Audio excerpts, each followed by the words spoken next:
보겠습니다.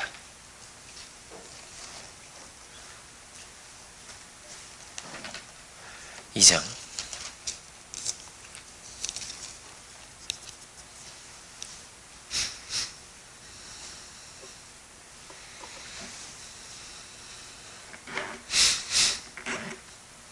1절부터 11절을 그리고 5장 1절부터 6절을 제가 봉독하겠습니다.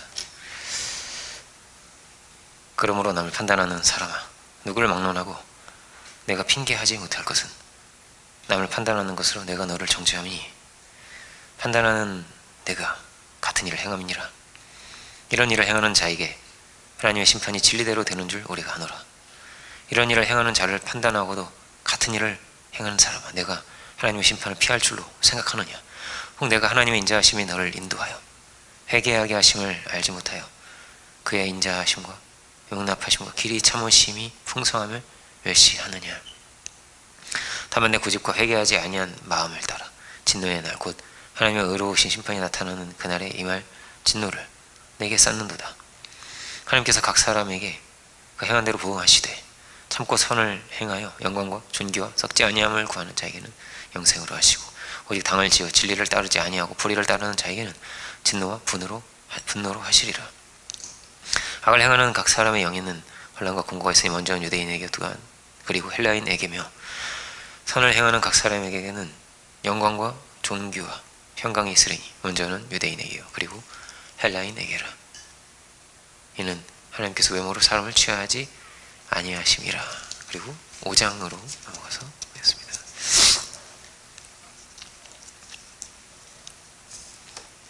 5장은 6절까지를 제가 봉독하겠습니다. 그러므로 우리가 믿음으로 의롭다 하심을 받았으니 우리 주 예수 그리스도로 말미암아 하나님과 화평을 누리자. 또한 그로 말미암아 우리가 믿음으로 서 있는 이 은혜에 들어감을 얻었으며 하나님의 영광을 바라고 즐거워하느니라. 다만 이뿐 아니라 우리가 환난 중에도 즐거워하나니 이는 환난은 인내를, 인내는 연단을, 연단은 소망을 이루는 줄 알미로다. 소망이 우리를 부끄럽게 하지 아니하면 우리에게 주신 성령으로 말미암아 하나님의 사랑이 우리 마음에 부음받음이니 우리가 아직 연약할 때에 계약대로 그리스도께서 경건하지 않은 자를 위하여 죽으셨도다. 아멘.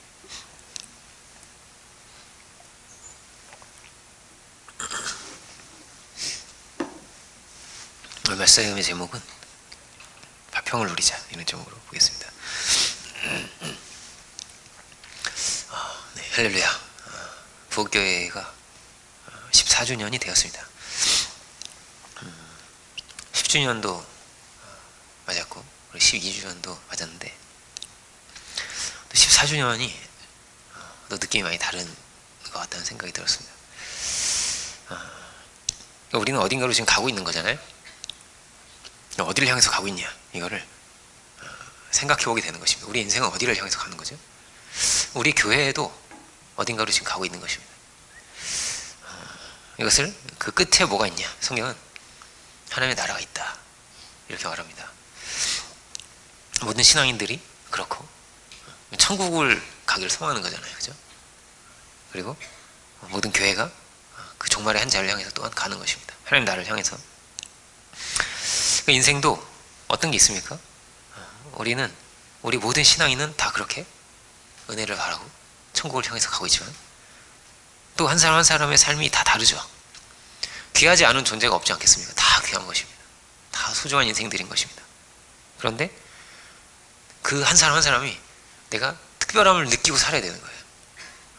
내가 존귀한 인생으로 알고 살고 내가 얼마나 가치로운 존재인지를 알고 내가 은혜 안에서 얼마나 존귀한 존재임을 알고 그렇게 살아야 되는 거죠. 그 의미가 생기고 가치가 생기는 것은 예수님을 만나고 그 은혜 안에 내가 있음을 알 때 이것을 우리가 체감하고 누리고 화평을 누리자 이렇게 돼 있잖아요. 누린다는 건 우리나라 말인데 흠뻑 맛보고 즐긴다 이런 말입니다. 정말 그것을 우리가 누리고 살아가야 되는 거죠. 그 은혜가 저 멀리 있는 어떤 것이 아니라 정말로 나를 사랑하시고 나를 이해하시고 나를 품어주신 그 은혜임을 내가 알고 그것을 참으로 우리가 누리고 살아갈 수 있어야겠습니다. 그러면 인생 가운데 의미가 생기는 거죠. 가치가 생기는 것입니다. 그 은혜로 말미암은 나임을 알 때 모든 것이 달라지는 것입니다. 그러니까 하나님은 이 역사를 섭리하시는데 그 은혜로 우리를 이끌어 가시는 것입니다. 그 구원의 계획을 펼쳐 가시면서 그 아들도 보내주시고 또 많은 믿음의 사람을 세워주시고 우리에게 말씀도 하시고 이런 저런 일로 징조로 우리에게 가르쳐 주시고, 그러니까 우리가 이런 나를 향한 특별한 은혜가 있다는 것을 기억하고 참으로 그 은혜 가운데 우리가 거해야 할 것입니다. 요즘은 이 코로나로 인해서 정말 이게 전에 없던 그런 핍박을 교회가 경험을 하고 있습니다. 아무 모임도 하지 마, 막 이러거든요. 이제 뭐 코로나 전과 코로나 이후로 이 역사가 나뉠 것이다, 이런 사람도 있고요. 어떤 때로 우리가 살아가고 있을까? 14주년이 된 거잖아요. 우리는 이 역사 가운데 있단 말이에요. 섭리 가운데 있는 거잖아요. 토요일날 어제 저희가 일정이 굉장히 많았습니다. 오늘도 중요한 14주년인데 어제는 또 이렇게 일정이 많은지, 또 이제 한 번뿐인 결혼식에 또 저를 또 초대해 주셔가지고 가야 되는 거예요. 또 이제 부흥성회도 하고 거기서, 그러니까 막 일정이 참 많았습니다. 갈 때는 6시 차를 타고 왔습니다. 이제 6시 차를 타고 KTX 타고 가고, 올 때는 또 이제 KTX가 늦게 있는 거예요. 또 그래서 올 때는 또 비행기를 타고 왔습니다. 좀 준비를 해야 되니까 택시를 타고 이제 비행기를 타러 가는데, 오면서 올라올 때 택시 기사분이 하는 말이 있습니다. 국제선 아니시죠? 이러는 거예요. 네, 국제선 아니고 국내선입니다. 그렇죠. 요즘 국제선에 사람이 없어요. 그러면서 이제 국제선을 먼저 지나가서 이제 국내선으로 가는데 진짜 아무도 없는 거예요. 텅텅. 무슨 그 유령의 집도 아니고 사람이 아무도 없어요. 와, 진짜 사람이 아무도 없구나, 이렇게. 그 많은 이들이 너무 이렇게 세상이 갑자기 이렇게 달라진 거잖아요. 갑자기 달라져서. 그리고 너무 많은 이 어떤 답답하고, 집에서만 있는 사람 얼마나 많겠어요. 특히 이제 우리나라는 그나마 좀 낫지만, 진짜 뭐 심한 나라는 거의 너무 힘든 거예요. 집 안에만 있는 사람들이 굉장히 많더라고요. 이제 해외에 계신 분들하고도 얘기를 해봤는데, 그걸 두려워하는 거예요. 어떤 시대가 우리를 이제 오는 거냐, 앞으로 교회는 또 어떻게 되는 것이냐.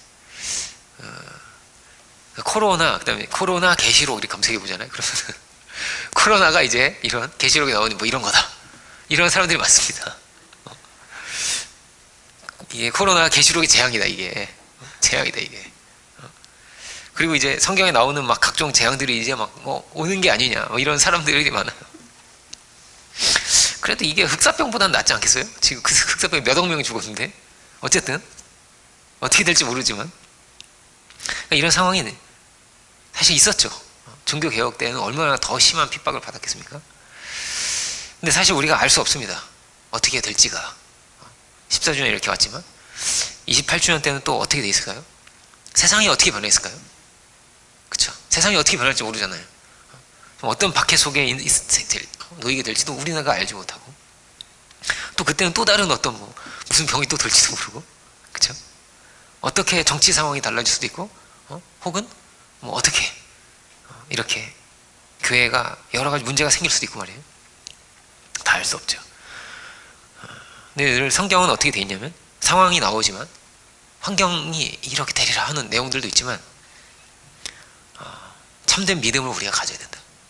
교회는 참으로 하나님 앞에 바로 서야 된다. 이런 내용들이 또 동시에 함께 이렇게 나오거든요.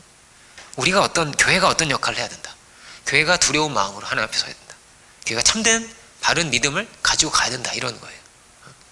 세상 흔들리고 사람들은 변하여도 나는 주를 섬기라는 그 찬양처럼 교회가 중요한 것입니다. 우리의 믿음이 중요한 거죠. 교회는 믿음을 지키고 하나님 앞에 온전히 바르게 서려고 해야 되는 거죠. 계시록은 7개의 교회 이야기가 나옵니다. 여러 가지 막 징조들과 이런 게 막 쏟아져 나오지만 뒤에서, 근데 먼저는 뭐가 나오죠? 7개의 교회가 나오는 것입니다. 그리고 7개의 교회가 승리해야 돼, 이렇게 되어 있는 거예요. 7번 승리하여라, 승리하여라, 이렇게 되어 있는 것입니다. 어떻게 우리가 승리할 수 있을까? 이게 참 중요한 것입니다. 우리 안에 승리가 있으면 환경도 이길 수가 있는 것이거든요. 그것을 넘어갈 수 있는 것이거든요. 근데 내가 승리가 없다면 우리는 무너질 것입니다. 그죠? 이 역사라는 것은 그런 심판의 장입니다. 참이 남는 거죠. 그죠? 어떻게 승리자가 될 수 있을까? 예수님이 승리자십니다. 그리고 우리에게 승리를 주시는 분입니다. 그러니까 우리의 승리는 어디에 있냐면요, 믿음에 있습니다. 믿음으로 의롭다함을 얻는 것이고요, 믿음으로 선한 싸움을 싸우는 것이고, 의인은 믿음으로 사는 것입니다.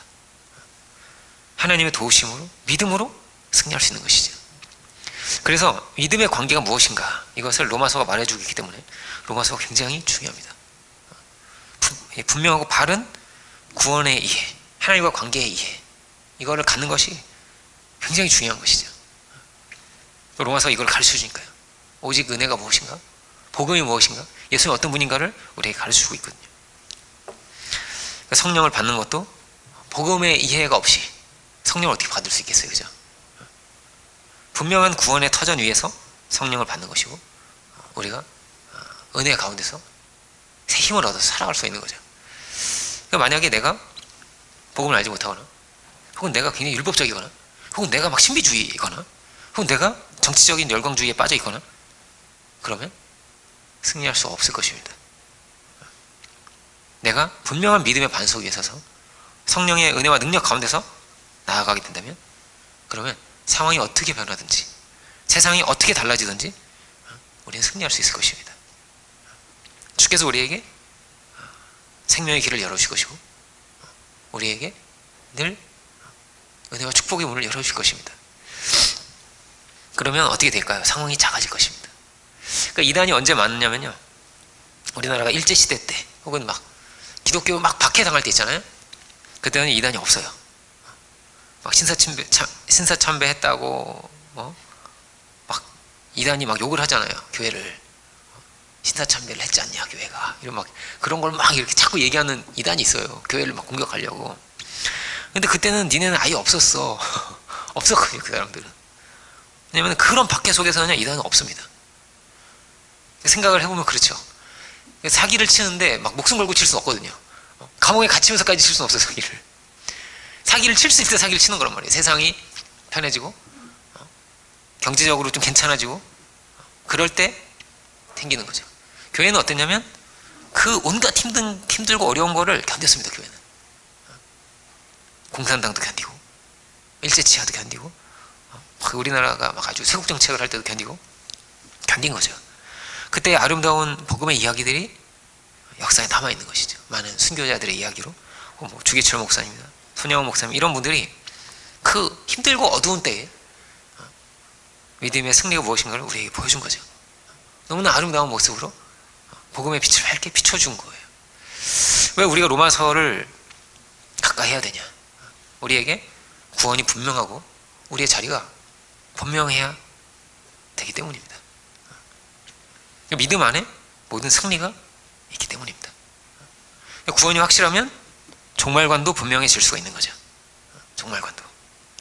내가 바른 믿음이 있다면 그러면 하나님이 주시는 모든 축복을 우리가 누릴 수 있을 것입니다. 그리스도 안에 있으면 새로운 피조물이 되는 것이고, 그리스도 안에서 내가 정죄함에서 자유로울 수 있는 것이고, 그리스도 안에서 내가 신비하게 내 삶에서 열매를 맺는 것이고, 시절을 쫓아 우리가 과실을 맺을 것입니다. 복음의 능력 가운데서 악도 선으로 바꿔주실 것이고, 우리에게 다른 길이 자꾸 열릴 것입니다. 그러면은 복음을 분명히 해야 됩니다. 구원을 분명히 해야 되고, 내가 누구인지를 분명히 해야 됩니다. 그렇죠? 그리스도 안에 있느냐를 분명히 해야 됩니다. 그래서 나의 갈 길을 분명히 해야 됩니다. 그러니까 많은 사람들이 혼란스럽고 방황할 것이고 점점 신앙을 하기가 어려워질지도 모릅니다. 그렇지만 우리는 흔들림 없이 분명한 믿음 가운데서 반석 위에서 굳게 서서 갈 수 있기를 원합니다. 요즘의 교회가 어떠냐면 2000년대 이후로 어떤 흐름이 생겼냐면요, 교회가 스스로 좀 돌아보기 시작한 것 같습니다. 돌아보기 시작했다는 게 이제 막 평양 대부흥 운동을 재현하자 뭐 이런 운동도 막 일어났고요. 근데 무엇보다 반성을 하기 시작했습니다. 교회가 계속 이렇게 세상으로부터 정죄도 당하고 그러면서 이제까지 우리가 왜 실패했는가를 돌아보기도 하고, 그리고 앞으로 어떻게 하면 잘 갈 수 있을까도 돌아보게 되었습니다. 한국의 교회가 세계적으로도 그럴 것 같습니다. 그 중에서 한국에서 어떤 일들이 생겼냐면 알마니안주의라는 게 있습니다. 설명을 드리겠지만 그런 교회들이 크게 부흥하는 일들이 생겼습니다. 대개는 알마니안주의의 교회들은 부흥하지 못했습니다. 칼빈주의의 교회가 부흥했단 말이에요. 이게 중심, 우리나라의 주류 중심이 되는 교회들이 다 칼빈주의라고 보시면 되겠습니다. 근데 왜 알마니안주의의 교회들은 뭐냐면요, 어떤 부분을 돌아보게 된 거냐면요, 구원에 관한 교리를 돌아보게 된 것입니다. 이게 뭐냐면 오직 믿음이다. 칼빈주의는 이것을 강조합니다. 강하게 이야기합니다. 그런데 이 오직 믿음을 조금 잘못 해석한 게 아닐까라는 입장이 있는 거예요. 알마니안주의는 한 번 구원이 영원한 구원이야 라고 하는 칭의 중심의 믿음이 이건 문제가 있는 것이 아닐까라고 말을 하기 시작을 한 것이죠. 그러니까 알마니안들은 이렇게 말을 합니다. 구원에서 우리가 끊어질 수 있다, 이렇게 말합니다. 구원 받아도 끊어지는 거야. 죄 짓고 또 방탕하게 살고 하나님의 뜻을 어기고 그러면 구원을 받았어도 다시 끊어지는 거야, 이렇게 말을 합니다. 그리고 어떤 이는 심지어 이제 한번 구원 받았다가 끊어지면 그 다음엔 다시 돌아올 수는 없어, 이렇게 말하는 사람도 있습니다. 회개가 안 돼, 이렇게 보는 거예요. 그렇지만 성경은 그렇게 어떤 하나만으로 되어 있지 않습니다. 이런 사람들은 또 이런 사람들이 인용하는 구절이 있어요. 칼빈주의자들이 인용하는 구절이 있거든요. 성경은 어떠냐면 폭이 굉장히 넓습니다. 로마서도 폭이 굉장히 넓게 기록이 되어 있습니다. 오늘은 2장과 5장을 읽었는데요, 2장은 때로는 논쟁이 될 수 있는 그런 부분입니다. 그리고 5장은 어떠냐면요, 확신을 주는 부분이에요. 평안을 누려라. 우리가 죄인일 때도 구원을 받은 것이 아니냐. 이미 우리가 아들이 됐으면 그럼 우리가 평안을 누리고 살아야 된다, 이런 내용입니다. 오늘은 부흥교회 14주년이 되었는데 우리 공동체가 14주년이 됐을 때 봤던 구절이 있습니다. 묵상했던 내용이 있습니다. 그건 뭐냐면은 우리는 두 옷이 있다는 거예요. 두 옷이 있다, 이런 말씀을 전해주셨습니다. 함께 묵상하게 됐습니다. 두 옷이라는 것은 뭐냐면 칭의와 성화에 관한 것입니다. 이 둘이 구별된다, 이런 거예요. 구별된다. 그러니까 우리는 주께서 우리를 값없는 은혜로 불러주셔서 우리를 자녀 삼아주셨습니다. 주께서 우리를 부르셔서 친히 자녀를 삼아주셨어요. 그리고 탕자에게 마치 새로운 옷을 입히듯이 우리에게 입혀주신 은혜의 옷이 있습니다. 그렇게 새 옷을 입는 겁니다. 구원을 받는다는 것. 이제는 옷을 벗고 아들의 옷을 입는 거예요. 이제 난 아들이야. 하나님의 아들이야. 내가 구원받았어. 이런 은혜 가운데서 우리가 살아가게 된다는 거예요. 그리고 이 옷은 변하지 않는다는 것입니다. 아들의 지위는 변하지 않는다라는 거예요. 이것은 예수님과 베드로와의 대화에서도 마찬가지입니다. 다 찾아보진 않겠지만 예수님께서 제자들에게 발을 씻어주시는데 여러분도 잘 아실 거라고 생각합니다. 베드로가 막 예수님께서 발을 씻어주려고 하니까 베드로가 막 처음에는 막 이럴 수 없습니다 막 이러다가 예수님이 야, 내가 이렇게 씻어줘야 너랑 상관이 있어, 이렇게 말씀을 하시니까 그럼 이제 그래요? 그러면서 그럼 내가 상관이 예수님하고 되게 많고 싶은 마음이 오면서 그럼 좀 많이 씻어주면 어떠실까요? 그래가지고 머리도 감겨주시고 갑자기 이렇게 손도 좀 씻어주고 다 씻어달라는 거예요, 갑자기. 그러니까 예수님께서 베드로가 너무 흥분을 했나 봐요. 예수님께서 야, 이미 목욕을 한 사람은 발밖에 씻을 필요가 없는 거야, 이렇게 말씀하세요. 온몸이, 그리고 하신 말씀은 그냥 온몸이 깨끗해, 이렇게 말씀하신 거예요. 온몸이 다 깨끗한 것이지 발만 씻으면 되는 거야. 온몸이 다 깨끗한 거야, 이렇게 말씀하신 거란 말이에요. 그런데 뭐라고요? 발은 씻어야 돼. 발은 씻어야 되는 거예요. 그래야만 또 뭐라고요? 우리와 예수님과 상관이 생기는 것입니다. 상관이 있어, 이렇게 말씀하신 거거든요. 그러니까 유대인들은 어떠냐면요, 늘 이렇게 씻었습니다. 정결례라고 하는 것은 대부분 뭐냐면 씻는 거였어요. 손을 씻고 발을 씻고 씻는 거였단 말이에요. 온몸을 또 목욕을 하면서 씻고 씻는 것이 정결례였습니다. 그래서 하나님 앞에 서려면 씻어야 되는 거고 씻었단 말이에요. 우리도 하나님 앞에 선다는 것은 어떻게 보면 이렇게 씻으면서 하나님 앞에 나아가는 것입니다. 어린 양의 피로 제사를, 그 피를 흘려서 내가 하나님 앞에 나아가듯이 우리는 예수님의 이름으로 나아가는 것이고, 근데 우리가 주기도문으로 늘 이렇게 고백을 드리는 게 뭐냐면 우리의 죄를 사해달라는 내용이에요. 주여 우리의 죄를 사해 주옵소서, 나의 죄를 사해 주옵소서. 그런 것입니다. 우리가 그렇게 어떻게 보면 매일 씻잖아요, 그죠? 우리도 아침마다 씻고 아침마다 양치하고 양치하죠. 저는 뭐 저 엔진 오일을 갈듯이 그렇게 한 1년에 한 번 정도씩 양치를 하고 있습니다. 이런 사람 없죠? 다 한단 말이에요. 하고 또 하고 내일도 하고, 안 그러면 이빨이 다 썩지 않겠어요? 가는 거란 말이에요. 이미 주님께서 먼저 뭐가 있는 겁니까? 예수님과 우리와의 관계 속에 뭐가 있는, 이미 우리는 깨끗함을 받았다. 온몸이 깨끗해요. 너는 내 아들이다. 내가 너를 사랑한다. 그런 은혜의 관계 안에 우리는 들어가게 된 것입니다. 이미 우리는 깨끗함을 입은 사람들입니다. 그렇지만 또 뭐죠? 지속적으로 발을 씻어서 씻으며 가야 됩니다. 이 두 가지 측면이 동시에 공존을 하는 거예요. 이미 우리는 새 옷을 입었습니다. 아들의 옷을 입고 있습니다. 그런데 또 뭐가 있는 거죠? 우리가 빨아가야 할 옷이 있습니다. 또 빨아가야 할 옷이 있습니다. 씻어가야 할 발이 있는 것처럼 빨아가야 할 옷도 있습니다. 이것을 구습이라고 합니다. 구습. 이제까지 물려오던 거, 이 땅에서 나의 어떤 과거와 상처일 수도 있고요. 어떤 사람은 혈기일 수도 있고, 혈기가 팍 나는 거예요, 이렇게. 어떤 사람은 욕심일 수도 있고, 어떤 사람은 열등감일 수도 있고, 상처일 수도 있습니다. 이게 있는 거예요. 구원을 받는다고 해서 갑자기 사라지는 것이 아니라 이것을 씻어내서 가야 되는 거죠. 그죠? 계속 열등감을 가지고 계속 째려보면서 가면 안 되잖아요. 그죠? 계속 정죄하면서 가면 안 되잖아요. 이걸 조금씩 씻어가면서 우리가 신앙의 길을 가는 여정이 있는 거란 말이에요. 천성을 향해서 가는 길이. 근데 이렇게 두 옷이 있다는 것이고, 두 옷, 하나는 뭐예요? 아들의 옷, 그리고 하나는 뭐예요? 빨아야 될 옷이 있는데, 이것이 혼동이 있어서 안 된다는 거예요. 이것이 우리가 14년 때 묵상했던 내용인 겁니다. 돌아가서 보자면. 그러니까 말씀을 볼 때, 이 말씀을 우리가 이해할 때 뭐가 참 중요하냐면요, 이게 참 중요합니다. 하나님과 우리와의 관계가 어떤 거냐가 중요한 거예요. 기본적인 관계가 뭐냐가 중요한 겁니다. 기본적인 관계가 뭐죠, 우리는? 그건 뭐냐면 은혜의 관계여야 된다는 거예요. 율법의 관계가 아니라 은혜의 관계냐라는 것입니다. 그러니까 이게 은혜의 관계가 뭐냐면 아버지와 아들 같은 그런 관계인 거예요. 사랑의 관계란 말이에요. 요즘도 어떠냐면 이제 첫째, 둘째, 셋째는 이제 알아서 잘 양치를 합니다. 그렇지만 우리가 막내는 제가 양치를 시켜줘요. 아직 잘 못 닦으니까. 저도 이제 선수가 돼서 그런지 막내는 충치가 하나도 없어요. 첫째, 둘째, 셋째 좀 미안. 제가 잘 못 닦겠나 봐. 저 나름대로 열심히 했는데 막내는 한 개도 안 생기더라고요. 내 실력이 는 건가? 아니면 얘가 이빨이 튼튼한 건가? 잘 모르겠어요. 근데 뭐 이게 열심히 다 닦아줬어요, 열심히. 근데 이제 특히 얘는 이상하게 충치가 한 개도 안 생기더라고요. 물론 이제 귀찮을 때도 있지만, 하나님은 귀찮으신 분이 아닙니다. 근데 그날 따라서 바쁜 일정 여러 가지 귀찮을 때도 있지만, 어쨌든 저는 즐거운 마음으로 해봐 이래가지고 막 닦아준단 말이에요. 닦아주고 또 그 다음날 또 닦아주고 아침에도 닦아주고 아침 저녁으로 계속 닦아준단 말이에요. 왜? 은혜의 관계니까요. 은혜의 관계니까 계속 닦아주고 불러주고.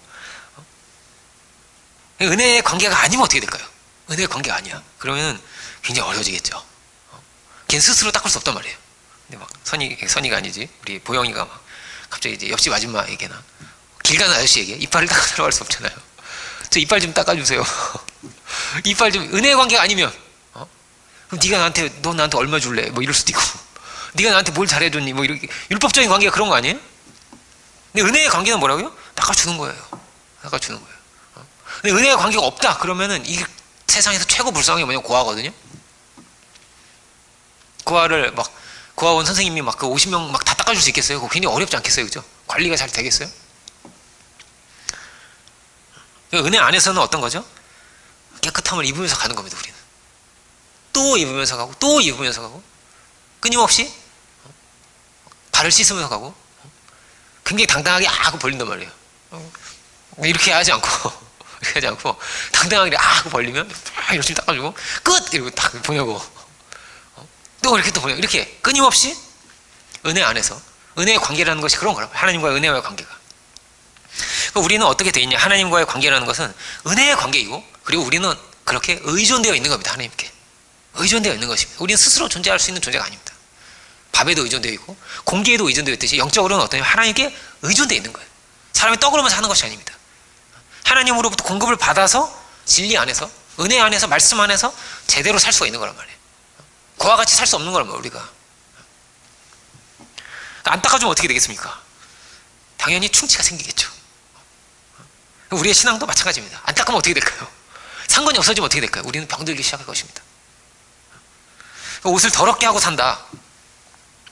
그냥 방치해놓고 산다. 에이, 인생이 그런 거고 뭐. 다 화 내는 사람이 어디 있어? 욕심 없는 사람이 어디 있어? 그냥 산다. 그냥 살아보자. 그럼 어떻게 되겠습니까? 병들게 됩니다. 병들게 돼요. 그 사람이 점점 이상해집니다. 그러니까 옷과 나는요, 성경에서 옷과 나는요, 분리하라는 의미이지 분리되는 게 아닙니다. 그러니까 화가 상 나잖아요. 화를 내가 내는 거지, 이건 내 육신이 내는 거지, 내가 내는 건 아니야, 이럴 수가 없어요.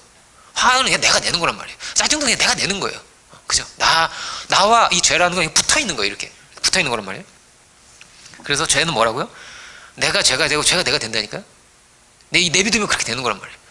욕심을 내비두면 어떻게 돼? 내가 욕심 꾸러기 되는 거죠, 뭐. 혈기를 내비두면 어떻게 돼? 내가 혈기 덩어리가 되는 거지. 짜증 덩어리가 되는 거지, 내가. 그거 어떻게 돼요? 이걸 버려야 되는 거란 말이에요. 그럼 이거를. 그죠? 그 은혜도 어떤 거죠? 은혜가 임하면 어떻게 되냐면 은혜가 내가 돼요. 이상하게 따뜻한 마음이 생기고 친절해지고 부드러워지고 이렇게. 은혜가 또 어떠냐면 나의 일부가 되는 것입니다. 내가 깨끗해지면, 빛이 비춰오면 내 안에. 그러니까 뭐라고요? 옷이랑 나는 떨어져 있는 게 아닌 거예요. 그러니까 이걸 씻어내지 않으면, 빨아내지 않으면 어떠냐면 이것이 나를 병들게 하고 이게 나를 끌고 갈 것입니다. 분노가 날 막 끌고 가고 정죄가 끌고 가고 욕심이 끌고 간단 말이에요, 나를. 그러면 주인도 아니야, 이게. 주인도 아닌데 이게 주인 행세를 하기 시작하는 거죠. 점점 내가 욕심에 이렇게 사로잡히고 정죄에 점점 사로잡혀서 정죄 덩어리가 되는 거야. 그냥 내가 나중에는 그렇게 되는, 원망 덩어리가 되는 거란 말이에요. 그렇게 나를 끌고 가게 하면 안 되겠죠. 나를 끌고 갈 수 있는 것은 유일하다. 주님만이 나를 끌고 가신다. 주께서 나의 구주가 되신다는 것은 그런 거죠. 정죄와 판단이 나를 끌고 가면 안 되는 거잖아요. 늘 우리는 겸손하게 주 앞에 서야 되는 것입니다. 그러면 나는 주님께 의존되어 있고 주님이 나를 이끌어 주소서. 여러분 기도 얼마나 많이 합니까? 여호수아 어떻게 싸웠죠? 여호수아는 꼭 뭐냐면 기도하고 싸웠어요. 주여, 제가 싸울까요? 말까요? 이렇게 할까요? 말까요? 여러분 그렇게 기도합니까? 주여, 제가 저 사람 만나도 될까요? 말까요? 주여, 제가 이런 마음이 들었습니다. 제가 어떻게 말을 할까? 이렇게 말을 할까? 저렇게 이렇게 기도합니까? 꼭 어떠냐면, 그러면 은혜 안에서 가려고 하고 하나님은 은혜하고 가면요 꼭 잘 되게 돼 있어요. 그런데 내가 나를 주도해서 내 어떤 의와 내 판단, 이게 앞서가기 시작하면 자꾸 꼬이기 시작합니다. 자꾸 안 되기 시작합니다. 자꾸 우리는 어떻죠? 씻김을 받아야 되는 거예요. 그리고 자꾸 주님께 맡겨야 됩니다. 구조적으로 그래야만 잘 되게 돼 있습니다. 그래서 보영이가 자꾸 자기 양치한다고 하면 안 돼요. 언젠가 반드시 충치가 생기게 돼 있는 거란 말이에요. 그러니까 우리는 뭐라고? 이런 의존된 관계이고 이런 사랑의 관계로 되어 있습니다. 그리고 우리의 지혜로, 나의 지혜로 하려고 할수록 우리는 실패하게 됩니다. 이게 로마서의 핵심입니다. 누구도 율법으로, 육체 행위로는 의롭다 하심을 얻을 수가 없어요. 없다는 거, 불가능하지라는 거예요. 스스로 온전할 수가 없다라는 것입니다. 그건 인간이 타락해서 그런 거예요. 타락을 안 했으면 어떻게 되는 건가요? 타락 안 했어도 예수님이 힌트가 되죠. 예수님이 어떻게 사셨죠? 예수님은 철저히 하나님께 의존돼서 사셨어요. 철저히. 늘 새벽마다 기도하시고 늘 기도로 이제 시작을 하시고 이렇게 말씀하십니다. 요한복음 5장 19절 말씀인데, 아들은 아버지를 보지 않고는 아무것도 스스로 할 수가 없지. 이렇게 스스로 할 수가 없지. 그렇게 의존되어 있는 거예요. 스스로 할 수 없다는. 마치 해와 해바라기 같이 의존되어 있잖아요. 해바라기는 해에 의존되어 있잖아요. 의존되어 있는 것처럼 그렇게 의존되어 있는 것입니다. 우리는 이런 세계를 가지고 살아야 되는 거죠. 서로에게 의존되어 있는 거예요. 하나님은 또 우리에게 의존하시는 분이 아니지만, 스스로 계신 분이지만 그렇게 우리에게 이렇게 자신을 걸고 가시는 거란 말이에요. 하나님은 사랑으로 서로에게 그렇게 의존되어 있는 것이죠. 그러니까 기본적으로 뭐가 중요한 겁니까? 은혜의 관계가 중요한 겁니다. 그러면 하나님이 나를 어떻게 보시냐, 이게 굉장히 중요한 거예요. 하나님 나를 어떻게 보시냐, 그 하나님이 나를 보시는 그 보시는 은혜 안에서, 그 시각 안에서 나 자신도 봐야죠. 난 참 소중한 것 같아, 뭐 이렇게. 하나님 나 그렇게 보시니까, 그죠? 보시니까 그렇게 자신을 보고 역사를 보고 성경도 봐야 되는 거죠. 성경도 무섭게 보면 하나님 너무 무섭죠. 근데 은혜 안에서 보면 은혜로운 거란 말이에요, 성경이. 그죠? 나를 어떻게 사랑하시냐, 어떻게 대하시냐. 예수님이 우리에게 보여주신 거죠. 생명을 다할 만큼, 말로 다할 수 없을 만큼 사랑하지, 이런 거예요. 어떻게 말로 다 하겠어요? 설교는 그래서 늘 한계가 있는 겁니다. 말로 다 할 수가 없는 거예요, 하나님의 사랑이라는 걸. 귀할 뿐이 아니지, 그냥 귀한 정도가 아니지, 이런 거예요. 눈에 넣어도 안 아프다는 그런 말이 있잖아요. 그냥 너무너무 귀한 거예요. 너무너무 사랑스러운 거예요. 전 이런데요. 다 연약한 게 있고 부족한 게 있어도 그래도 엄청난 사랑으로 사랑하시는 분이 된 거란 말이에요. 어떻게 해요? 특별하게, 다 특별하게.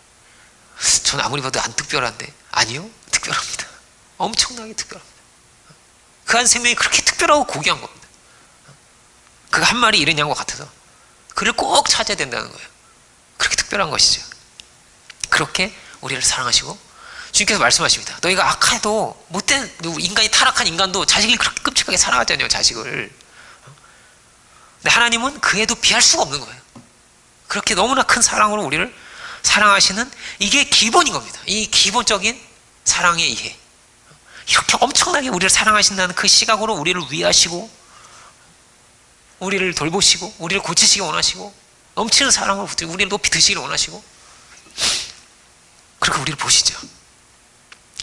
하나님이 몽둥이를 딱 들고 실수만 해봐라, 내가 실수만 해봐, 한번 해봐, 이런 분이 아니야. 이런 분이 아니야. 매 눈으로 막 계속 이제 율법 조문을 딱 들고 이렇게 쫙 이렇게 보시는 분이 아니란 말이에요. 그건 마귀가 그렇게 하는 말입니다. 그런 분이 아니에요. 언제 실수하나, 언제 넘어지나 혼낼 기회를 보시는 분이 아니죠. 어떻게든 그를 살리고자 하시고, 그가 혹시 아픔이 있다면, 그가 혹시 상처가 있다면, 그러냐, 하나님의 마음은 뭐냐면 내가 대신 아프고 싶은 거예요. 그 죄도 내가 대신 지신 것이고, 그 아픔도 내가 대신 지고 싶은 거고, 그 저주도 내가 받고 싶은 거란 말이에요. 그럴 정도로 그 옮길 수 있으면 옮기려고 하시는 분이란 말이에요, 하나님이. 그렇게라도 해서 우리를 고치시고 싶으신 거죠. 그렇게 우리를 사랑하시는 분이신 거죠. 그러니까 뭐가 힘든 겁니까? 자식이 힘들면 그게 굉장히 힘든 거예요. 어떻게 할 수 없어요. 그가 이겨내기를 간절히 바라고, 그가 낫기를 어떻게든 가진 노력을 다해서 밤이 새도록 막, 부모는 다 경험하는 거예요. 그게 밤이 새도록 열을 낮추고 잠도 못 자죠. 그러면 찬물로 계속 만져줘야 돼요. 꼭 졸다가 또 이렇게 찬물로 해줘야 되고, 이게 열이 떨어질 때까지 해야 되잖아요. 이거를 안 할 수 있습니까? 해야 되는 거예요. 다 해야 되는, 무조건. 또 하고 또 만져주고, 열이 있는지를 또 막 계속 이렇게 해야 되는 거잖아요. 혹시 자녀 중에서 좀 부족한 자녀가 있을 수도 있습니다. 연약함이 있는 자녀가 있을 수 있습니다. 그러면 어떨까요? 더 많은 시간을 보내게 됩니다. 더 집중하게 됩니다. 더 어떻게든 그걸 고치려고 하게 됩니다. 그러니까 어떤 자녀가 이제 아픈 사람이 있었던 것 같아요. 그러니까 하는 말이 뭐냐면, 언니한테 너무 미안하다고, 뭐 이런. 부모님이 계속 나랑 시간을 보내, 병원 데리고 다니더라고.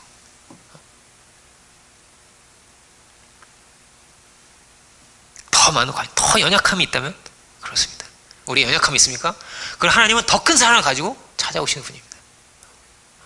더 큰 마음, 더 큰 은혜를 가지고 오시는 분입니다. 하나님은 죄를 심판하지 않습니까? 심판하시죠. 근데 이것은 이렇게 볼 수 있습니다. 그 병든 거를요 두지 않죠. 이빨이 썩었습니까? 이빨 내비두겠습니까? 계속 보고 또 보는 거예요. 썩으면 가야죠. 그걸 파내야죠. 안 파내면 어떻게 됩니까? 썩으니까 더 썩을 거니까, 더 고통스러울 거니까. 내비두면 안 되는 거란 말이에요. 그게 우리에게 좋지 않으니까. 옷을 빤다는 것은 어떤 것입니까? 이럴 때를 빼내는 거예요. 이게 때를 빼내는 것입니다. 그래서 나로부터 분리시켜내는 것입니다. 분리되고 나면 어떻게 될까요? 딱 자유로워지면요, 그러면 이거랑 내가 상관이 없어지는 거예요. 상관이 없어지는 거예요. 그러니까 그것 때문에 내가 계속 힘들어하고 이렇지 않고요, 완전히 자유로워지는 것입니다. 분리가 되면. 이거를 주님만 하실 수가 있어요. 주님만 하실 수가 있어요. 웃으면서 얘기할 수 있어요. 그래서 내가 그때 왜 그랬는지 모르겠어. 지금 생각하면 웃겨 죽겠어. 이렇게. 그렇게 자유롭게 하시는 분이란 말이에요. 주님만이. 그렇게 하실 수 있는 분이란 말이에요. 그러니까 먼저는 뭐가 필요하면, 율법이 왜 필요합니까? 죄를 죄로 알아야 돼요. 이걸 빼내려고 해야 되는 거예요. 먼저는 더러운 거를, 이거 더럽네, 이걸 알아야 돼. 적어도 알아야 되잖아요. 더럽네, 이거 더러워졌는데, 이거 빨래를 해야 되는데, 이거가 먼저 있어야 되는 거잖아요, 내 안에. 율법은 어떤 것입니까? 죄를 심판하죠. 내가 심판을 당하는 것 같지만, 왜냐면 연합되어 있으니까.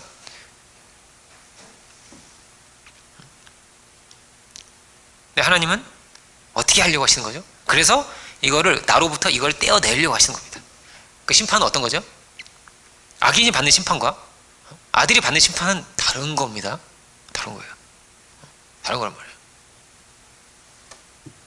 좋은 거죠. 좋은 거예요. 그리고 반드시 필요한 거예요.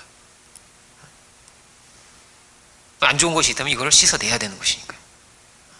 말씀 앞에 서고 은혜 앞에 서고, 그래서 교만을 씻어내고 혈기도 씻어내고 씻어내야죠. 그러니까 이게 뭐라고요? 다르다. 구원받기 이전과 이후가 어떻게 다르죠? 구원받기 이전에도 혈기 있고요, 이후에도 혈기 있습니다. 다 혈기 있죠. 전 혈기가 없습니다 이런 사람 없어요. 다 있는 거예요. 다 있는 거란 말이에요. 근데 구원받기 이전에는 어떻죠? 당당하게 혈기를 내죠. 정당하게 내가 옳다고 하면서 혈기를 내죠. 네가 이러니까 이런 거 아니야 이러면서 혈기를 내는 거란 말이에요. 이 로마서 1장이죠. 뭐라고요? 내가 옳다고 하면서 죄를 짓는단 말이에요. 내가 옳다고 하면서. 근데 구원 이후에는 어떻죠? 알죠. 알기 때문에 부끄러워지고, 알기 때문에 이걸 씻어내려고 하고 연약함을 가지고 가는 거죠. 하나님의 심판은 무엇입니까? 공의 하나님 반드시 있죠. 그런데 뭐죠? 이것으로부터 나를 떼어내서 나를 살리고 나를 자유케 하려고 하시는 거죠. 그러니까 하나님은 아담을 부르시는데 그게 막 어떤 거죠? 어떻게든 살리려고 부르시는 거죠. 어떻게든 살리려고 부르시는 거죠. 어떻게든 구원하려고 부르시는 거죠. 그런데 때로는 아플 수도 있습니다. 고름 짜내는 거 굉장히 아프죠. 한 번씩 굶을 때가 있습니다. 특히 발가락 이런 데가 한 번씩 굶을 때가 있잖아요. 애들이 가끔, 자주는 아니지만 짜내야 됩니다. 엄청 아파요. 엄청 아파. 근데 짜내야 돼요. 안 내면, 안 짜면 어떻게 되죠? 더 굶잖아요. 그죠? 이거 안 아프게 빼는 방법은 없습니까? 성경은 두 가지 측면이 있는 것 같습니다. 이게 그렇게 보여집니다. 거듭난 사람은 이게 쉬운 것 같아요. 성령으로는 쉽게 되는 것 같아요. 성령으로. 그러니까 사도행전을 보면 사실은 어떤 죄가 많아요. 사도들이 너무나 죄가 많은 거예요. 베드로도 죄가 많고, 바울도 사람 하나 죽이고, 스데반을 죽였어야지, 죽이려며 이러면서 그렇게 안 가고요. 지금 제가 주님 팔았습니다 어떡해요 이러면서 계속 일주일에 한 번씩 자학을 하더라. 가끔 한 번씩 눈물을 자꾸 흘리더라. 막 이렇게 그렇게 돼 있지 않고, 그렇게 굉장히 자유해요. 뻔뻔한 건가? 자유해. 자유하게 가잖아요. 왜 그렇죠? 엄청난 사랑 안에 있는 거예요. 그는 믿음 안에 있는 거예요. 그 은혜 안에 있는 거예요. 성령의 도우심 안에 있는 거예요. 우리도 그 은혜 안에 있어야겠습니다. 은혜 안에. 언제 힘들까요? 아담은 이게 이제 하나님 앞에 서기가 너무 두려웠던 것 같아요. 나 이게 막 그 수치심과 막 이게 막 그 치부를 갈리고 무화과나무를 이렇게 엮어가지고 막 못 썩이, 도저히 못 썩이는 아담이 어떻게 하지? 그래가지고 못 썩어요. 마치 마귀의 말이 자꾸 이렇게 진실같이 들리는 거지. 그러니까 하나님이 무서운 분인 거예요. 그러니까 몽둥이 딱 들고 잡히기만 해봐라. 감히 선악과를 먹다니. 뭐 이렇게 보이는 생각이 되나 봐. 그래서 도저히 막 숨어 있는 거예요. 이렇게 숨어 있어. 그 사랑이 안 믿어지고 하나님 답답하고. 그러면 어떻게 될까요? 오줌 싸기 같이 되는 거죠. 오줌 싸면 어떻게 돼? 오줌 싸면 아침에 막 나 오줌 쌌어요 이러지 않잖아요. 막 어떡하지? 막 굉장히 고민하는 시간이 있는 거야. 저도 오줌 싸워서 알아요, 제가. 괜히 오줌 어떡하지? 어떻게 뭐라고 말해야 되지 엄마한테? 막 이런 생각이 한참 이렇게 막 지나가. 이러다가 엄마를 내가 아직도 기억이 나네. 아직도 기억이 나. 엄마를 깨우는 거예요. 자던 엄마를 깨우는 거예요. 엄마, 내가 엄마, 깨우기가 너무 죄송하죠. 엄마 본인 주무시는데 엄마. 그게 제가 초등학교 5학년 때입니다. 5학년 때 싼 거예요, 제가. 이거 5학년이니까 얼마나 또 미안해요. 얼마나 창피해요. 그러니까, 얼굴이 다 빨개지네. 엄마. 그래, 뭐야. 엄마. 이 말을 못 하겠는 거예요, 도저히. 나 오줌 쌌다는 말을 너무 못 하겠는 거예요. 그래서, 왜 그러냐고. 근데 도저히 말이 안 나오는 거예요. 나 오줌 쌌다고. 야, 저기 팬티 갈아입고 어떻게 얼마나 샀어? 그래가지고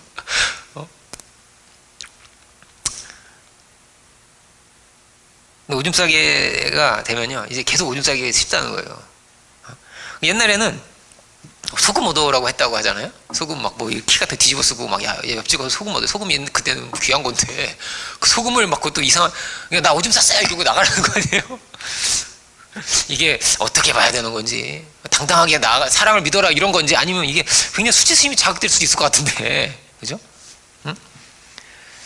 안 그래도 힘든 애한테 막 그 힘든 거를 시키는 거잖아요. 가지고 소금 얻어 이렇게 시키는 거잖아요.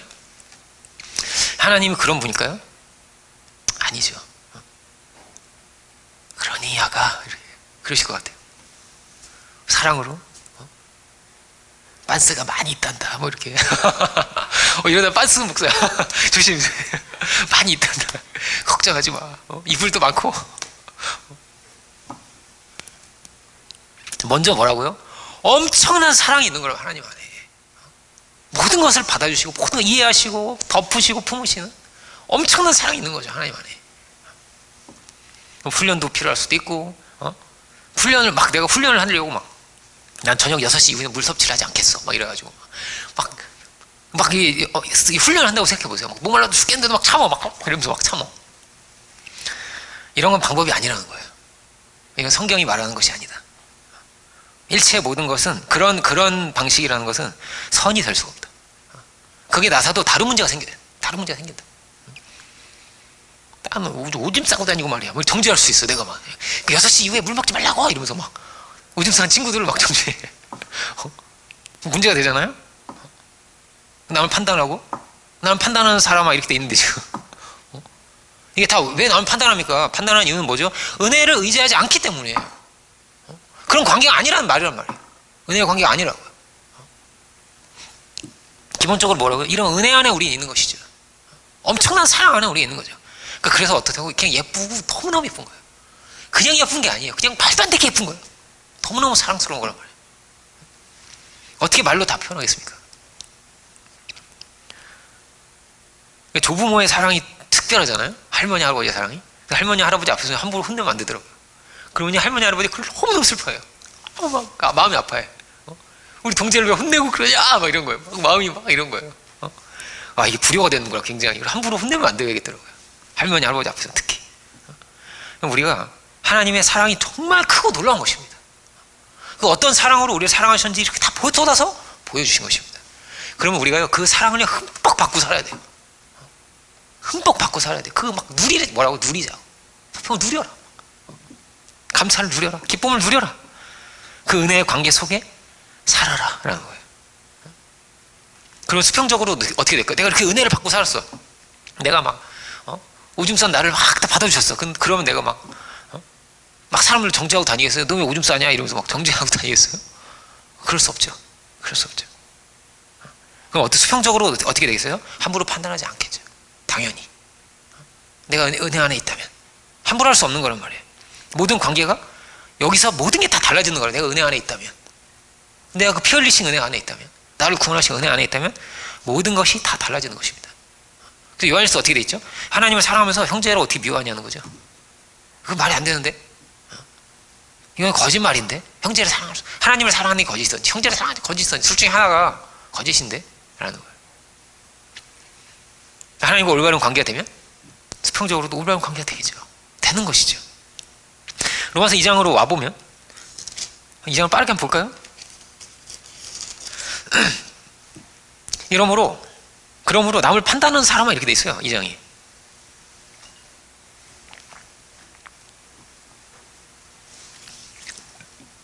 나 판단하는 사람아. 누구를 막론하고 내가 핑계하지 못할 것은 남을 판단하는 것으로 내가 너를 정죄함이니 판단은 내가 같은 일을 행함이니라고 이렇게 돼 있습니다. 이 판단 어디서 나오는 거죠? 자기 의에서 나옵니다. 자기 의에서. 다 뭐죠? 믿음이 아니죠. 믿음이 아니란 말이에요. 성경 로마서 계속 강조해서 말하는 건 뭡니까? 오직 믿음이라는 것이죠. 오직 은혜이지라는 거예요. 같은 일을 행한다면, 같은 일을 행하면 어떻게 됩니까? 자, 오줌 싸는 사람 막 판단하면서 나도 오줌 싸면서 네 말로 너를 정죄하는 거 아니냐는 거죠. 주기도문도 어떻습니까? 우리가 우리의 죄를 사해 주면까지 우리 죄를 사해달라고 하는 거잖아요. 그럼 늘 어떤 거죠? 늘 믿음이냐가 가장 중요한 것입니다. 그 믿음 안에 있다면 절대 함부로 판단할 수 없는 것입니다. 은혜 안에 있다면. 야, 너 똑같아 이런 거예요. 하나님은 바리새인이나 세리나 바리새인이 더 더러울 수도 있어. 별 차이가 있느냐? 다 어떤 이야기입니까? 믿음으로 말미암지 않으면 다 똑같다는 거죠. 무슨 차이가 있느냐?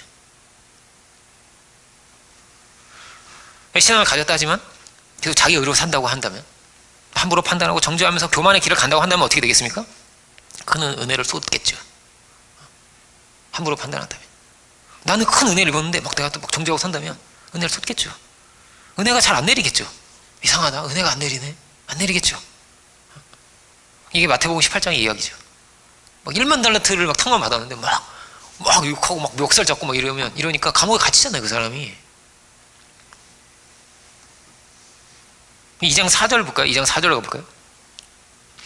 혹 내가 하나님의 인자하심이 너를 인도하여 회개하게 하심을 알지 못하여 그 인자하심과 용납하심과 길이 참으심의 풍성함을 멸시하느냐?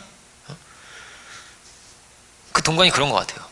그 큰 은혜를 받았는데, 그 풍성한 은혜를 입었는데 함부로 정죄를 한다니. 그죠? 이게 바리새인의 모습인 거죠. 바리새인은 기본적으로 어때요? 은혜를 몰랐던 거예요. 받았는데도 몰랐던 거란 말이에요. 그러니까 우리는 뭐가 중요한 거죠? 받은 은혜를 아는 것이 가장 중요한 것입니다. 가장 중요한 것입니다. 7절로 가볼게요. 이제 참고 선을 행하여 영광과 존귀와 썩지 아니함을 구하는 자에게는 영생을 하신다. 참고 선을 행하라. 우리가 완전한 선을 행할 수 있습니까? 완전한 사람들입니까? 아니요. 이 선을 행한다는 것은 주께서 우리에게 베푸신 것과 같은 것이고, 내가 받은 바의 은혜 가운데서 내가 그에게 따뜻하게 대해줄 수가 있겠죠. 하나님이 다 받아주셔. 오줌 쌀 수도 있지, 이러면서 괜찮아 이렇게. 우린 그렇게 해야 되잖아요. 그렇죠? 다 어디서 시작을 하는 것입니까? 여기에서, 이 믿음에서 시작을 하는 것입니다. 은혜에서 시작을 하는 것입니다. 그럼 뭐가 이겨야 되냐? 승리는 뭐냐? 계시록은 승리하라고 돼 있잖아요. 은혜가 승리하기를 원합니다. 율법이 승리하고 막 내 분노와 내 의가 막 승리하는 게 아니라 은혜 안에서 승리가 있기를 원합니다.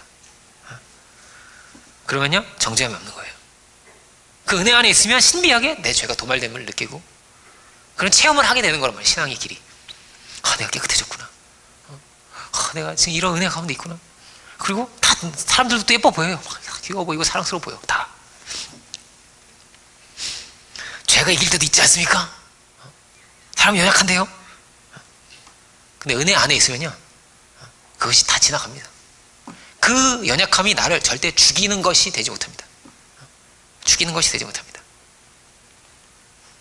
또 이렇게 인도하시고 또 저렇게 인도하시고 하나님 다시 사랑으로 찾아오십니다.